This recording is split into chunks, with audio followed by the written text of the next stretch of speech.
Hey listeners, I'm Brittany. And I'm Hallie. Welcome back to The Abyss. Thank you for tuning back in. Make sure you go ahead and hit that subscribe button, that you're following us and liking our videos so you can stay up to date with every new episode that comes out. We love having you guys listen in and support us. Before we get into the story today, we wanted to put a little disclaimer out there.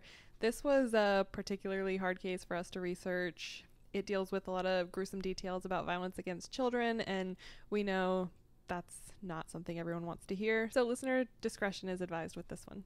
Today we're going to be telling you guys about a case where a man takes punishment towards his children a little bit too far and the consequences end up to be dire. This is the case of Timothy Jones Jr. So let's jump into The Abyss.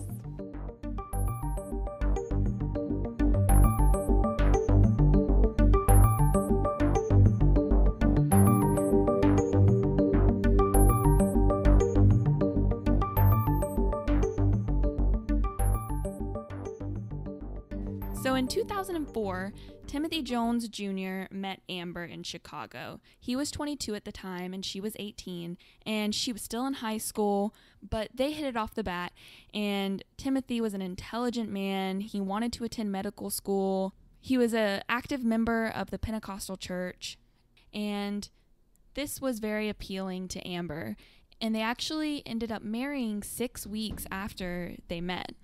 Amber didn't have a job and she didn't have a car, so she was completely dependent on Timothy. I can't imagine marrying someone after 6 weeks. Yeah, that's really jumping into it. And she found out some more about his church as well, which kind of had some cult-like tendencies. The women had to have long hair and wear skirts, and the women had to be subservient to the men. There was even some instances where the pastor said that Jones had approached him and said that his wife was dressing inappropriately for church and was trying to seduce Timothy. And this made the pastor really uncomfortable. His wife wasn't trying to seduce Timothy, and he wasn't the only one in the church that Timothy made a little on edge. There were other church members who were uncomfortable around Timothy as well. So before too long, Amber and Timothy started having kids and growing their family out. Between 2006 and 2008, they had 3 children, a little girl and 2 little boys. In 2011, Timothy graduated with honors from Mississippi State University with a degree in computer engineering.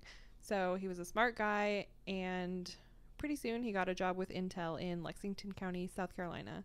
Despite him having a pretty good paying job, they ended up moving into kind of a ramshackle home. There were livestock around, and Amber stayed home and took care of the kids, took care of the livestock, while Timothy went to work.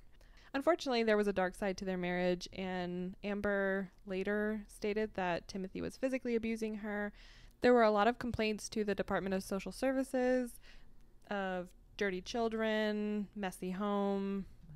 There was also some complaints of violence and the kids having bruises. There was a complaint even that Timothy had used kerosene and a heat gun to get rid of lice on one of his children. So some pretty brutal stuff. There was also a report from Amber herself that while she and the kids were in the car with Timothy, he was playing chicken with a semi and threatening to run off the road and hurt them.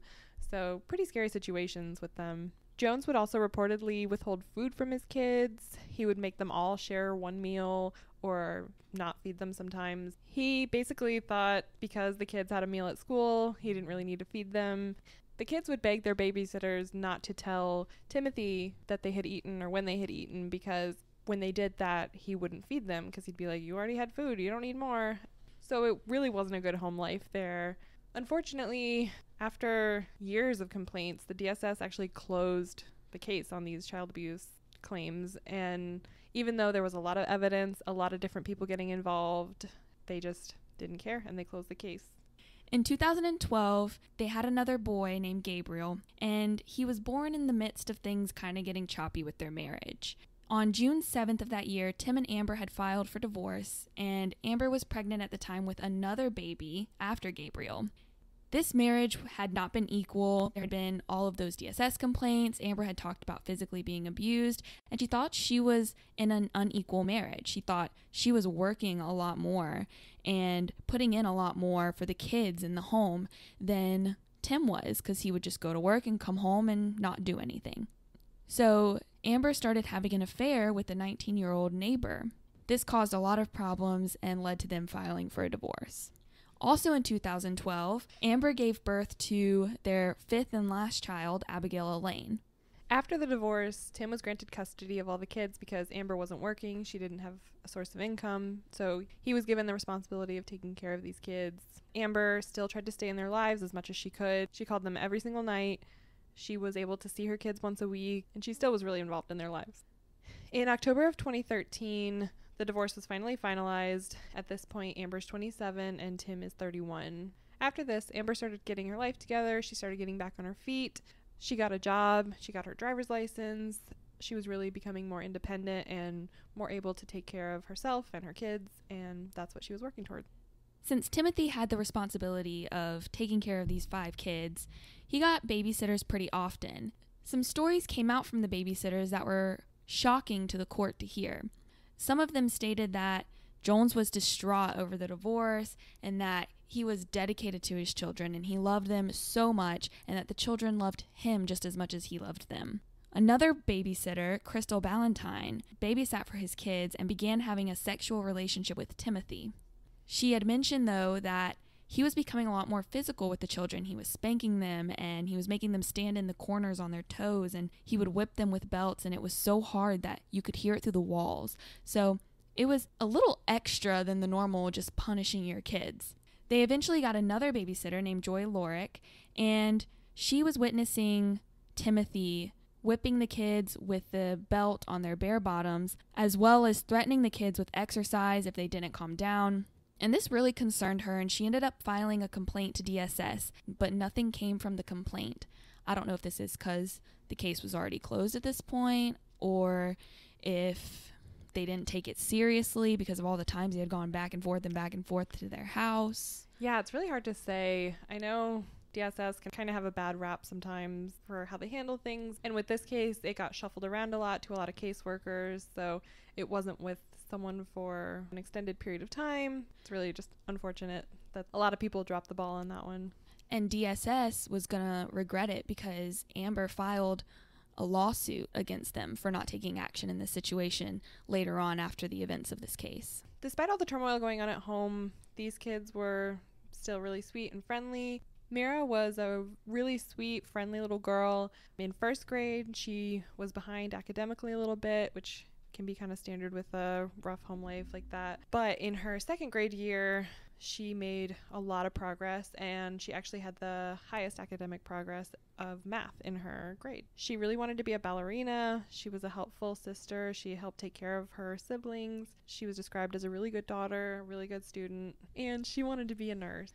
Elias, the oldest boy, was a little bit mischievous, as boys are, and he was described as, quote, a special little fellow who wanted to please. And Natan was described as super active and busy. All of the kids were really friendly, really loving to the people around them.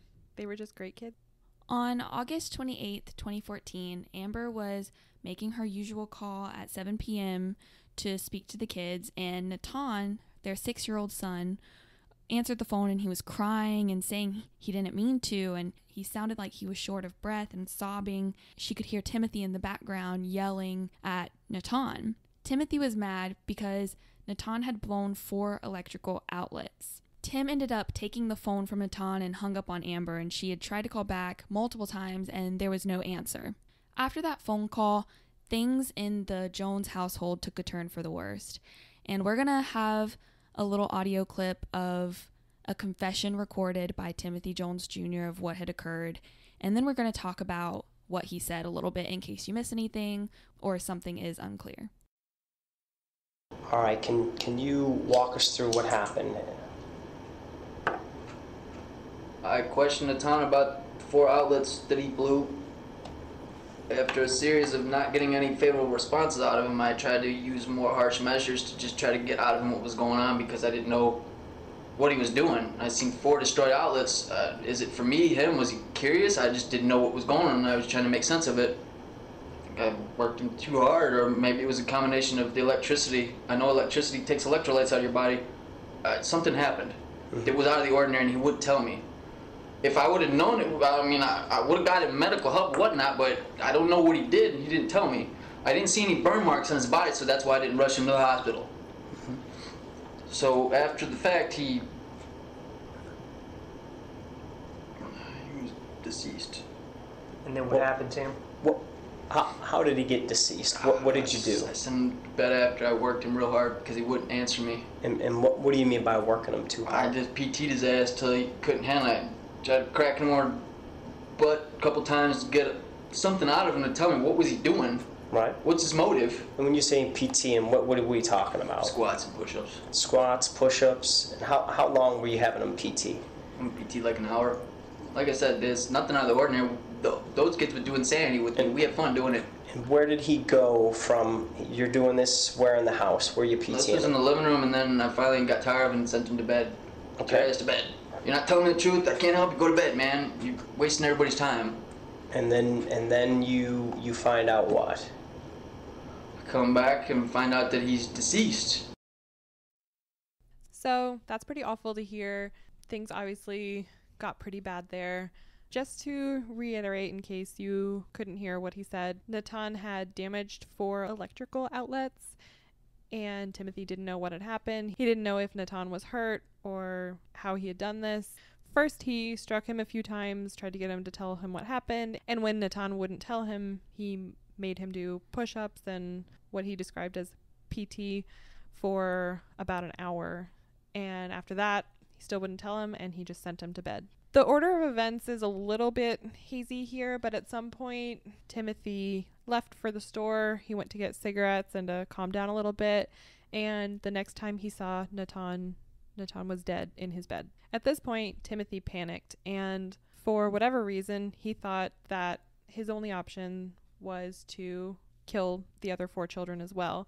He said he heard voices that were telling him to do this. So Timothy then proceeded to strangle the 2 oldest children, and for the younger kids, because he couldn't strangle them, his hands were too big, he wrapped a belt around their necks and strangled them that way. These strangulations happened in the living room, and Timothy stated that he heard voices saying that the kids were plotting against him and that he needed to kill them before they got him. The kids put up a fight with this. Timothy stated, quote, they didn't want to go, they didn't want their lives taken. Which is heartbreaking to hear. Yeah, that these really... kids were witnessing their father killing their siblings and then coming after them and were begging for their father to stop. And in Timothy's confession, he talks about a moment with Elias and Gabriel when he was strangling them, and it's really heartbreaking. We have the audio on it, and we're going to play that for you so you can hear it, and we'll talk about it afterwards. You told us earlier that Eli said something to you before you killed him. What did he say to you? Take me with, Dad. What do you think Eli meant when he said that? I think he just wanted to go where I was. He knew Natan was gone. Mm-hmm. So I don't know exactly what he meant by that. I mean, I don't know where he thought I was going. I didn't even know where I was going at that time. This is just happening. It's like in my mind, I don't know what to do now. Did any of the other children say anything before you killed him? Gabriel said, I love you.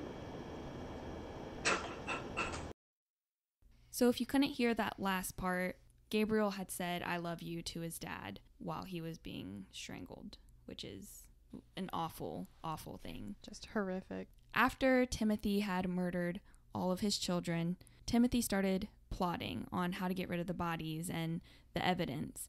And he wrote a note to himself that was found on a clipboard on the dash of his car, and it read some lists.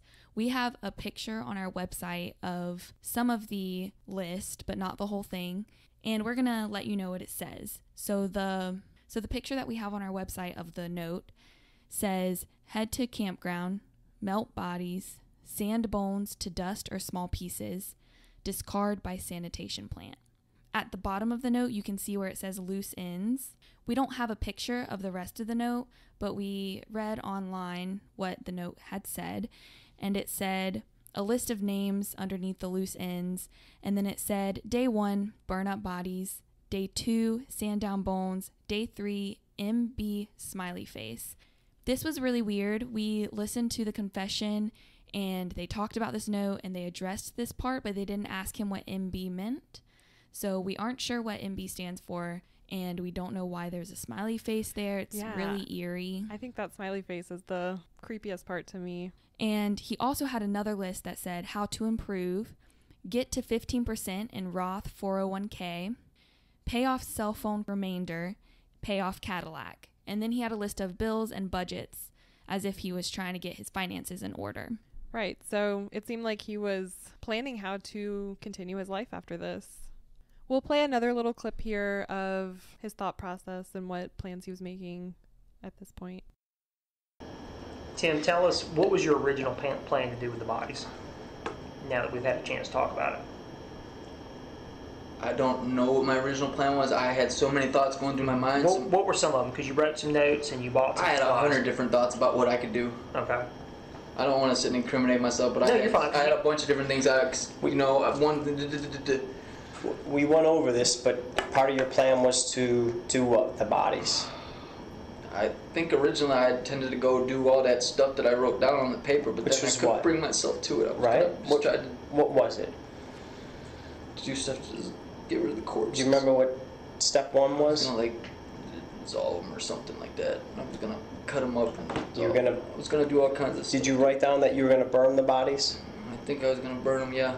And you were going to, what was step two? Boil them, or I forget what it was. That's what I'm trying to tell you. I don't remember everything. Yep. Yeah. Did you write that you were going to... I wrote stuff down that it was in the context of that time, but All right. Was it something that you were going to cut the bodies up? something I could bring myself to do, yes. All right.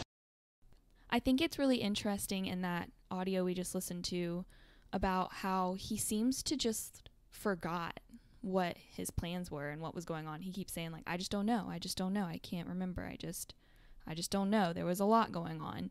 And I feel like that's something weird. I feel like if you had just committed a murder and you're trying to figure out stuff, he seems really lost and confused about it. Yeah, I think the other weird part is him saying, like, oh, I don't want to incriminate myself, but this is literally a confession tape about him confessing to murdering his 5 kids. So what is he worried about incriminating, you know? Yeah. That just sort of shows his thought process even now, while he's confessing, is still kind of all over the place. He's still paranoid, too, is what it sounds like. Yeah. So after he made these plans, wrote all this stuff down in his lists, he finally wrapped up the bodies in blankets and put them in the back of his Cadillac. And he had a lot of air fresheners and put them in there because he knew that it was going to smell. And around this time, another babysitter, Christina Elke, texted and asked what the plan was for her schedule. And Jones texted her, "Don't worry about this morning. I'll see you later in the week." On September 3rd, while the children were still in the back of his car, Timothy went to a Walmart in West Columbia, South Carolina, and he bought multiple saws, a dust mask, goggles, a 5-gallon pail, and some acid. And then the next day, he went to a Dollar General and purchased some trash bags, and we'll let you hear him explain this part a little bit more. Yeah, and the reason we want you to listen to this, too, is if you'll notice when he's talking about it, he seems to get very, very emotionally upset, and then in the snap of a finger, he just flips a switch like everything's normal. And you'll hear it in his voice, so listen for that. Air freshener. So you have their bodies there. You go in and you purchase what? Walk me through what you're purchasing here. I don't know what that rose. All right. What's this? A dust mask. This is actually Gatorade, but Oh, dusk mask, some goggles, and some hand saws, some jab saw, it says, and a multi-saw. multi-saw. What's this here? Some muriatic acid. And what's this here? Like a 5-gallon pail. All right. Were you purchasing this stuff at that time because you initially thought you might be able to go through with this? Partially, and then I couldn't bring myself. You just couldn't do it. Okay. So one of the next receipts we kind of talk about is going to be several days later. I had these thoughts in my head to try to do this, and then I couldn't bring myself to do it. Okay. Now we go to the following day. This is going to be the 4th. This is at the Dollar General store, and we're still in Orangeburg, South Carolina. What do you purchase there that we spoke about? Excuse me. What's this here? Some trash bags. Trash bags. Why'd you buy those trash bags? To do what now? Put the bodies. Put the bodies in. Okay, but then to throw some of my own trash out too. Okay. I had a lot of stuff in the vehicle I was trying to throw out. So that's a super creepy clip. He, like you said, he goes from very emotional to just talking about throwing out some more trash. Yeah, not to mention it sounds kind of like he referencing his children as just extra garbage. Yeah, just something to throw away with the rest of the trash, which is just so devastating. So while Timothy was driving around with the kids still in the trunk, he was researching information on which countries had extradition laws and which did not. He was looking up landfill locations. He was Googling where you should run and searches for his name and his missing children.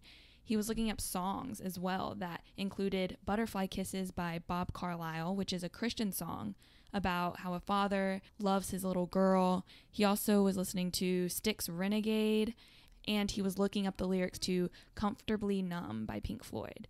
So that's such a weird array of things for him to be looking up. I mean, some of it's obvious, like, you know, where to run, where to go next. But then he was just like, oh, I'm in the mood to listen to some music, too.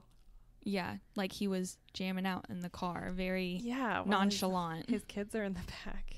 On September 2nd, 2014, Amber had a meeting with the kids scheduled, but she didn't hear anything from Tim or the kids.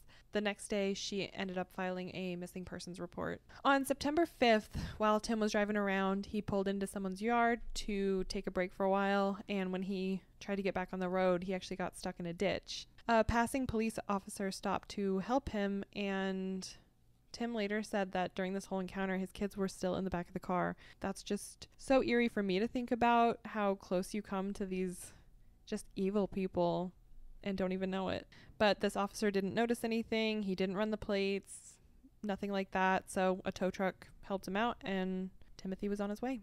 At this point, I think Timothy realized that he needed to do something about the bodies that were in his car. He had been driving around approximately 700 miles for 9 days with them in the car. The smell was getting extreme, and he realized he needed to do something. He initially planned on disintegrating them, but he decided to just dump the bodies. He had tried to saw off Natan's leg, but he wasn't able to go through with it morally. As weird as that sounds, he just couldn't go through with sawing off Natan's leg. And he ended up just moving them out of the car. He put them each in their own individual trash bags, and then he dumped their bodies. We have a little snippet of audio as well that is from Timothy himself talking about how he disposed of his children. At that point, were the children in your vehicle? I don't believe they were. I think that they were gone. You already disposed of them? I'm pretty sure. Okay, All right. so With that in mind, can you describe to me what you were telling me earlier about where you disposed of your children at? They're in some wooded road, log truck looking thing off on the side in bags. Was it a 2-lane road that this was off of? I think so, but I'm not 100% sure. Okay. You said it was a heavily wooded area?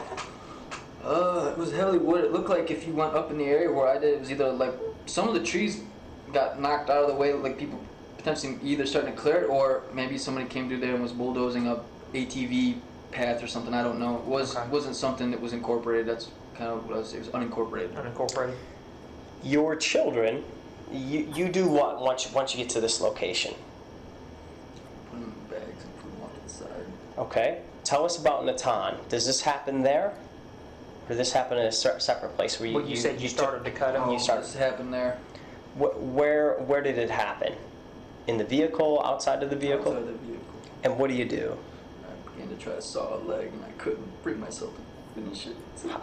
I can't do that. How far did you get? Maybe about that far, and I was like, I can't do that. I can't do that to him. Okay. So you did not cut his leg off. No. What did you do with his body? I just put him in a bag and said, I gotta sit you guys over there. I said a prayer for him and walked away. Okay. Did you place each child in a separate bag? And then did you walk them a couple at a time or one at a time? Which is it? A couple at a time. Couple at a time? Just however many trips it took to get 5 of them over there. Now we asked if they're going to be essentially all together, if they put them in different places. No, I put them in the same place. If somebody didn't check the bags and they started looking in there and moving around, I don't know what For all I know, they may not be there. Okay. I'm not lying to you that much. I'm telling you the truth. I don't know what happened, obviously, between where I put them and the time I'm here now. I don't know if somebody went back and... You said they just look like they're a pile of... 5 garbage bags. 5 garbage, so it looks like they're just garbage in there. Okay. I think it's just awful to hear him talk about how they were just on the side of the road like trash. Yeah, literally just tossing them away. It could have been someone who had done yard work and just put the leaves in a trash bag and put them on the side of the road. Yeah, how he could just treat his kids like that at all. It's just awful to hear. On September 6th, Timothy was still driving around. At this point, he was in Mississippi, and he actually got stopped at a DUI checkpoint. And Chief Deputy Marty Patterson noticed a really awful odor coming from the car. And we know with decomposition and everything, it must have just been awful. After noting this odor coming from the back seat, they checked out the car and they found a bucket of cleaning supplies like bleach and muriatic acid, as well as bloodstains, human tissues, and maggots. So all kinds of really gross stuff in the back. And after this, they obviously ran his plates and figured out who he was and that there was this missing persons report. He was immediately detained. On September 7th, South Carolina investigators went to Mississippi to interview Timothy and try to figure out what happened. 3 days after his arrest, Timothy Jones Jr. took investigators to the spot where he had dumped the kids, and they found all 5 bodies there. When they got to the site where the kids were, they said that Timothy got out of the car crying and screaming, and he was handcuffed and said that they're over there, and he yelled it. Lieutenant David Lawrence was the commanding officer on the scene when they found the children's body, and he had shot a video as he approached the bags and said that all of the bags were partially hidden under brush, and the smell of decomposition was, quote, horrendous. All of the bodies had to be moved into fresh body bags and labeled by the Alabama coroner, and photos were taken of the bodies and the bags. Animals had gotten into Mira's bag, and they had gotten to her body. She was missing her left arm, and she was unclothed and wrapped in a sleeping bag in bedding. Mira was only 8 years old. Elias had signs of animal activity on the bag as well, and on his body. He only had a t-shirt on. Elias was 7 years old. In one bag, there was bedding and quilts that were covering the body, so it had to be completely opened for them to find out who was inside, and it was Gabriel. His body was face down with knees beneath him.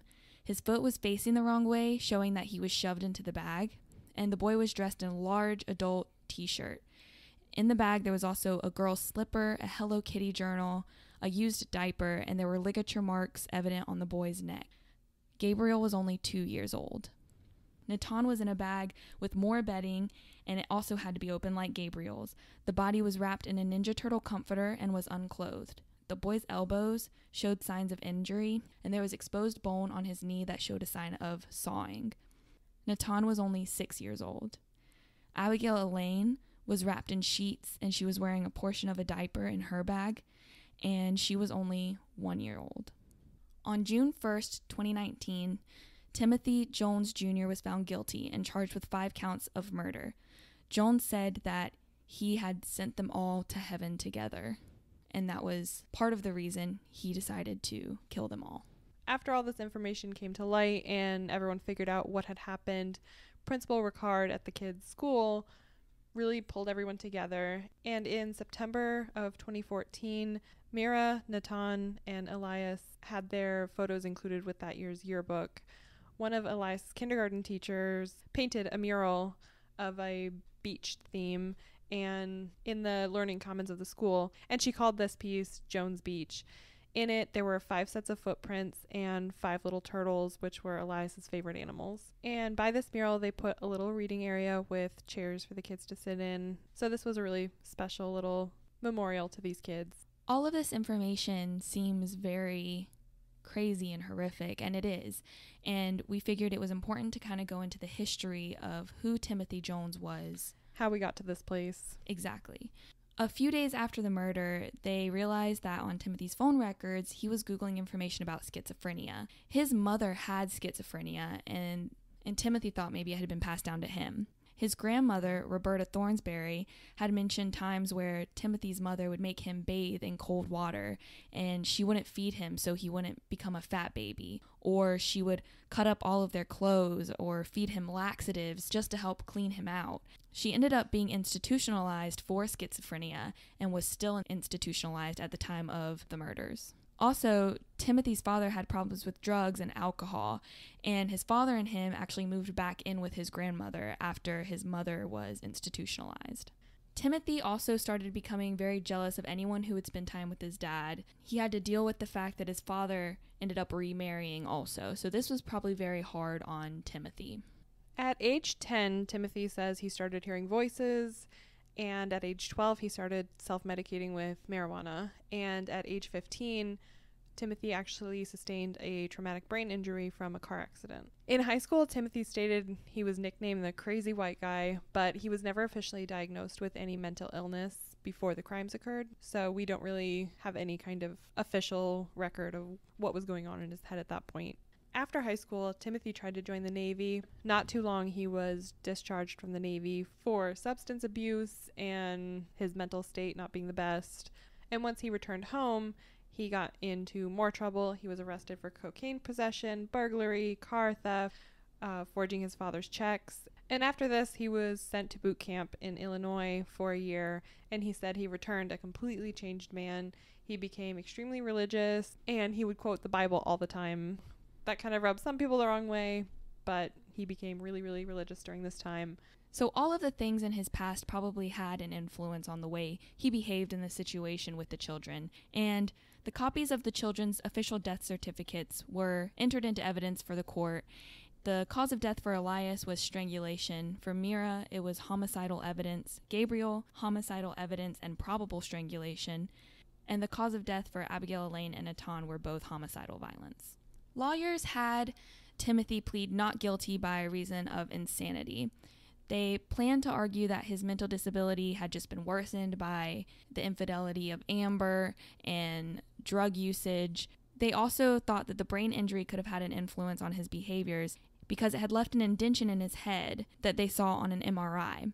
They said this could impact his emotions and his behaviors, but a neuropsychologist said that it could not be determined how this would impact Timothy specifically because a brain is an organ that can heal and adapt itself, and Timothy has a high IQ and he had gotten a degree in computer engineering showing that he is a very smart man and that all the indentation can show is that he has a broken brain. And we know, especially now with a lot of research coming out, that brain injuries can impact emotions and stuff. So having a high IQ wouldn't necessarily correlate to his emotional state.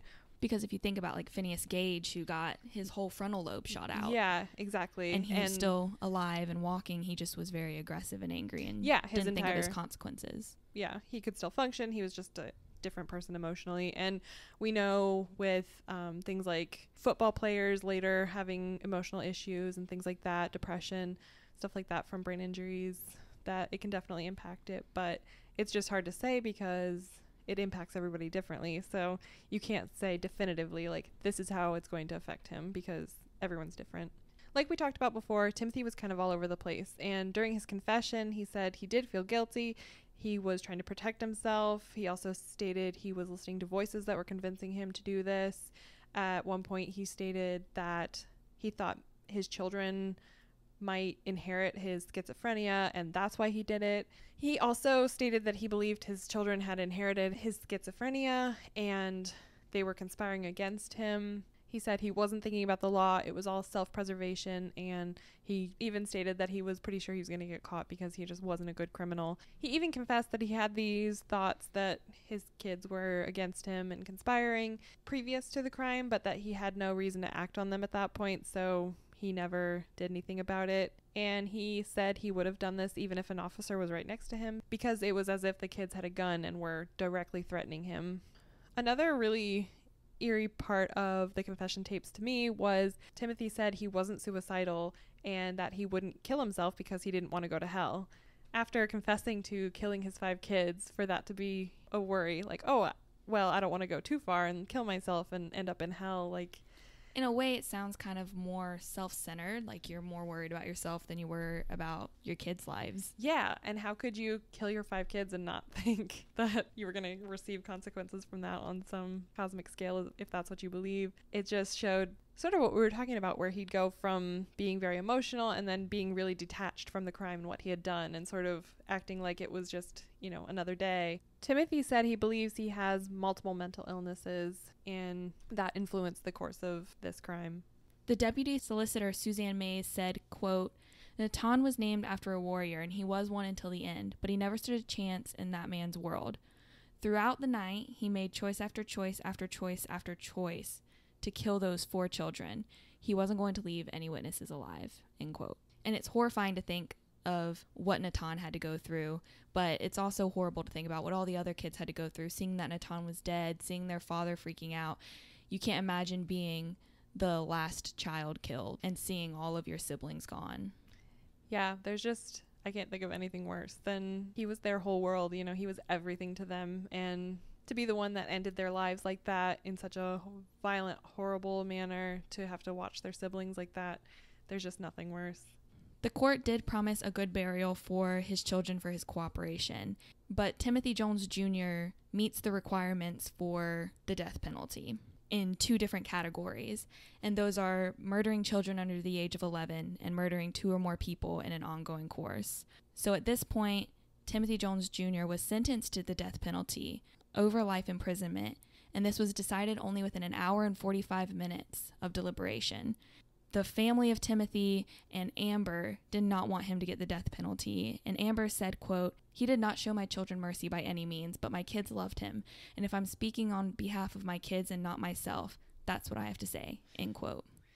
And we watched Amber's testimony during the trial, and it's probably one of the most heartbreaking things I've ever seen. We were both getting teary-eyed in the middle of a Starbucks working on this, and it was so awful to listen to. She was heartbroken and struggling through letters that she had written to Mira and Elias, and she ended up not even being able to get through the letter because she broke down in the middle of the court about her kids. And we're not even going to play that audio for you because it's just so traumatic and heart-wrenching. But the sentence is to be carried out in November 2019. It's most likely not going to happen. They've already filed for an appeal. Yeah, there's automatic appeals. They'll probably appeal it for years. So this case is still ongoing, and after the appeals, they're still going to have the judge meeting with his legal team to try and get him life imprisonment rather than the death penalty. And that's kind of where we leave the case. Yeah, so this was a pretty hard one. It's pretty much the saddest situation you could think of. A mom lost her 5 kids. These 5 kids had to face horrible violence for years and ultimately were killed because of it. We talked about this a little bit, but Amber sued the Department of Social Services because they didn't do anything. There was report after report after report of abuse and neglect, and the kids had bruises and they were starved and all this stuff, and nobody did anything. And I'm sure it's preferred that the kids be taken away rather than dead. Yeah, exactly. They were put in Timothy's care over Amber's because they thought that he would be able to care for them better, but ultimately they were just left in an abusive situation with nowhere to turn. And this is really sad, and it can relate to a lot of people on the domestic violence aspect and with the child abuse aspect. So we have on our website some contact numbers under resources. So if you have any friends or family, or you personally are suffering from domestic violence or abuse, you should go on there. There's anonymous hotlines where you can talk to people and reach out to someone and get help, because you're not alone and because your safety in your life is important. Yeah, and if you are suspecting child abuse, contact those numbers. And even though DSS didn't really do anything in this case, it's still so important to get those incidents documented and for people to be talking about it, because when kids are just pushed under the rug, when they're facing abuse like this, it just continues. Kids won't always speak up for themselves. No. Lawyers and teachers and police officers are mandated reporters, but if you're a babysitter or a friend or anything like that, a neighbor, just speak up and you might save a kid's life. Thank you guys for tuning in. I know this one was a lot to take in, but we appreciate you sticking through it. We hope to catch you the week after next with our new episode. go ahead and like us and follow us and subscribe, do all that fun jazz, so that way you can hear whenever we have a new episode coming out. Also, if you want to join the Abyss group on Facebook, you can join in, talk about the cases, talk about things that maybe you heard that we didn't mention, or... Yeah, and if we find updates on any of the cases we talk about, we'll post it there and things like that. So we really want the conversation to keep going after these episodes. Thank you guys, and we'll see you in 2 weeks. Bye!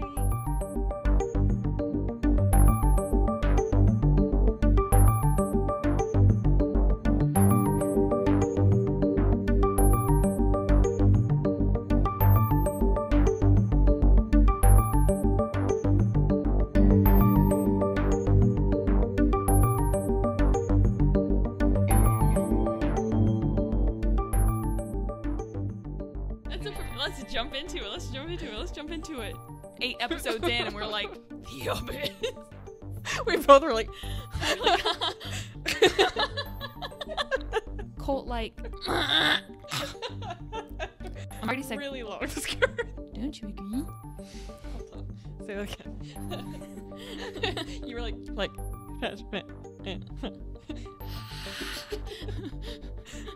I didn't even catch it. I was like, I don't know what she's talking about. He would quote the boat. He would quote the Bobo.